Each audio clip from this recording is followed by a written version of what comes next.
라파엘로의 베나산 위의 그리스도라는 그림입니다.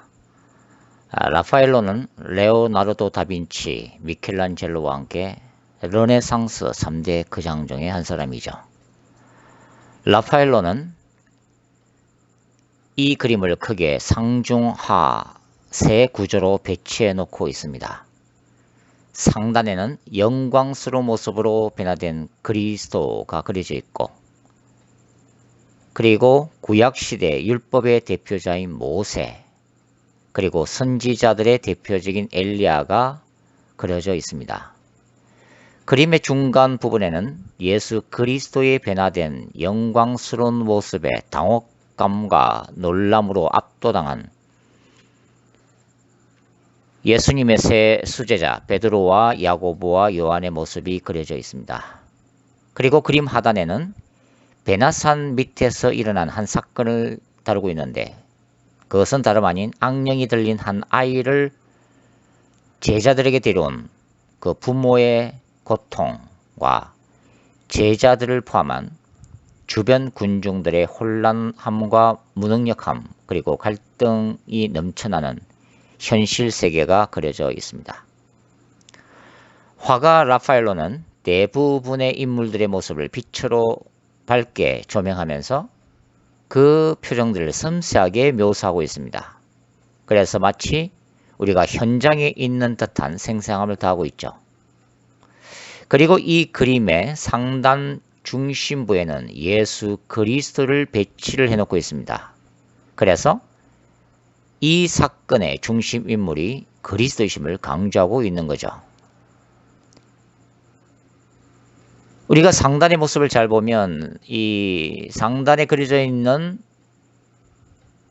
예수님과 모세와 엘리야의 배치는 바로 구약을 가져다 놓은 느낌이 들기도 합니다. 모세와 엘리야로 상징되는 구약, 그리고 그 성취로 오신 그리스도께서 이제 예루살렘에서 이루실 영적인 엑소더스, 출애굽 사건인 십자가의 죽음과 부활을 앞두고 있기 때문이죠. 그리고 베드로가 마태복음 16장 16절에서 고백했던 주는 그리스도시요 살아계신 하나님의 아들이십니다에 대한 즉각적인 응답이 바로 이 베나산 사건이며, 동시에 장차 영광 중에 다시 오실 우리 주 예수 그리스도의 재림에 대한 미래적 환상이기도 합니다. 베나산 위의 모습은 영광의 신학을 대변하는 천상의 모습이라고 말씀을 드릴 수가 있죠. 모세와 이스라엘이 보는 가운데 시내산의 불과 연기와 천둥과 번개 가운데 강림하셨던 하나님의 모습이라고도 할 수가 있습니다. 그것은 영원한 천국의 기쁨과 영광과 소망과 완전함이 넘쳐나는 곳이죠. 오죽했으면 베드로가 그 산 위에서 움막 세 개를 짓고 영원히 살고 싶어 했을까요? 자, 베나산 빛을 한번 바라보도록 하겠습니다. 베나산 빛은 어떤 색일까요? 한마디로 고난의 신학을 대변하는 현실 세계입니다. 산 밑에는 귀신 들린 아이로 인해 고통하는 부모의 고뇌가 고스란히 존재하는 것이죠. 예수 그리스도의 이름으로 제자들이 이 문제에 직면했지만 믿음과 능력이 없어서 귀신 들린 아이의 문제를 도무지 해결하지 못하는 그 무능력함이 넘쳐나는 곳이기도 합니다.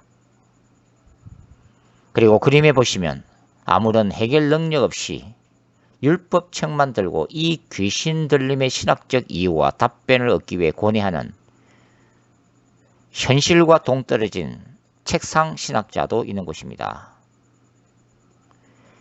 그리고 그 부근에는, 그 주변에는 아이의 문제가 자신들의 직접적인 문제는 아니지만 호기심을 가지고 제 아들이 어떻게 이 아이를 고치나 보기 위해서 몰려있는 수많은 방관자들인 많은 군중들,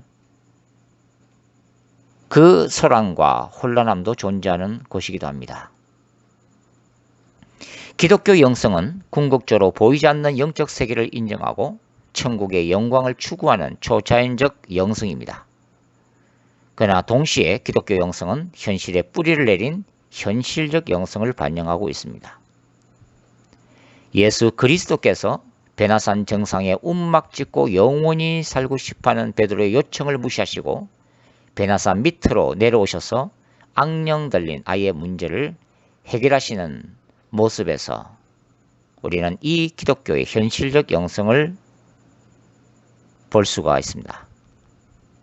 현실 세계는 우리가 이해할 수 없는 고통과 슬픔, 걱정과 근심으로 가득 차 있습니다.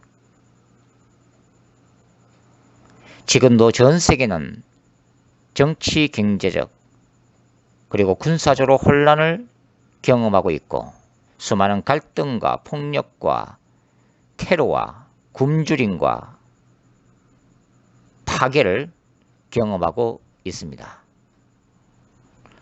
이런 세상 한복판에서 교회는 어떤 연자적인 방향도 제시하지 못하고 사회로부터 불신과 종교다원주의로 그 선지자적 영성을 잃고 방황하고 있는 실정이죠. 우리의 현실은 때때로 신학적 깊이와 묵상 그리고 논쟁과 토론도 필요하지만 현실적 문제를 극복하고 이겨나가는 실제적인 능력을 필요로 하는 것입니다. 이것이 우리가 살아가야 할 엄연한 현실이고 우리가 서 있어야 될 냉엄한 삶의 자리이기 때문이죠. 현실 세계 가운데서 다양한 인생의 문제로 우리가 지치고 힘들어하고 좌절하고 상처받고 질식하고 넘어져 있을 때 우리에게는 베나산 위의 영성이 필요합니다. 그것은 기도와 금식, 말씀과 성령 충만한 가운데 하나님의 영광의 보좌 앞에 서 있는 신비적 체험의 세계이죠. 그곳에서 우리는 하나님의 임재를 경험합니다. 주님의 능력을 경험합니다. 영원한 천국의 즐거움과 기쁨을 미리 맛봅니다. 그래서 이 고통스러운 현실을 뛰어넘는 영원한 세계를 맛보고 우리의 영혼이 그분의 임재 안에서 편안하게 휴식을 취하기도 합니다.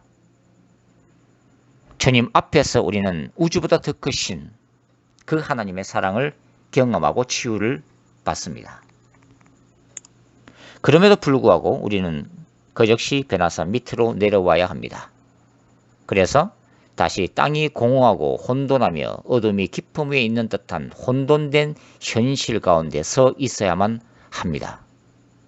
회피하고 싶고 부인하고 싶고 도망치고 싶고 탈출하고 싶은 현실 세계 말이죠. 그래서 우리는 책상에서 수루뭉치를 뒤지고 세금을 계산하고 고객을 만나고 상품을 팔아야 하는 것이죠. 성진 때문에 고민하고 인간관계 때문에 스트레스를 받고 피곤한 몸을 끌고 전철에 몸을 실어야만 하는 세계입니다. 우리는 이 현실을 그럼에도 불구하고 사랑해야 하는 거죠. 마치 고슴도치어미가 새끼를 품듯이 까탈스러운 현실과 보기 싫은 얼굴들을 가슴에 다시 묻어야만 합니다. 현실은 나의 몸의 일부이고 고통은 우리의 삶의 소중한 한 부분이기 때문이죠. 그렇게 열심히 뛰고 열심히 뛰다가 지치면 그래서 하나님이 그리우면 다시 얼굴을 들어 베나산 위를 바라봅니다. 우리의 눈에 눈물이 흥건한 채로 말이죠. 우리의 가슴에 상처가 가득한 채로 말입니다. 베나산 위와 베나산 밑은 결코 서로 분리될 수 없습니다. 우리는 늘 그렇게 영의 세계와 현실 세계를 오가는 존재들이기 때문이죠. 그것이 기독교 영성입니다. 라파엘로가 그린 그림의 중심은 영광의 모습으로 변화되신 예수 그리스도이십니다. 십자가의 죽음을 넘어 부활의 영광을 입으시고 성천하신 그리스도이시며 현실 세계의 제약과 죽음과 악의 근세를 심판하시고 영원한 새하늘과 새 땅을 위해 영광의 구름을 타고 재림하실 예수 그리스도이십니다. 우리가 라파엘로의 그림을 보면 제자들 중에 한 사람이 베나산 위에 그리스도를 손가락으로 가리키고 있음을 유의해 보십시오. 악령 들린 아이의 문제도 인간의 죄악과 사탄의 근사에 고통하는 세상의 구원자는 오직 예수 그리스도이심을 의미하고 있는 것입니다. 그 다음에 우리는 라파엘로가 그렸던 그림의 중간 부분을 좀 주목해 볼 필요가 있습니다. 그곳엔 하나님의 영광을 체험하는 베드로와 야고보와 요한이 있습니다. 이들이 바로 하늘과 땅을 연결하는 존재들이죠. 고통받는 세상과 천상의 영광을 연결하는 브릿지 다리들인 것입니다. 고통받는 세상은 예수님의 제자로 부름받은 이들을 통해 치유자 예수 그리스도를 알고 그분을 만나게 되죠. 하늘의 영광은 바로 이 연약한 자들을 통해서 세상으로 퍼져나갑니다. 하나님이 원하시는 교회 공동체의 모습이기도 하죠.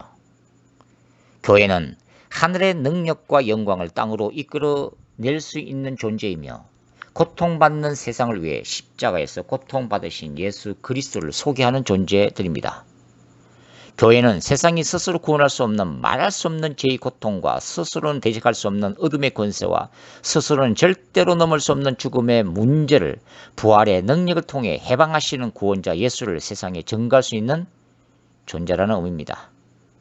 땅에서 고통받는 영혼들을 복음을 통해 하늘의 영광으로 위로할 수 있는 존재들이죠.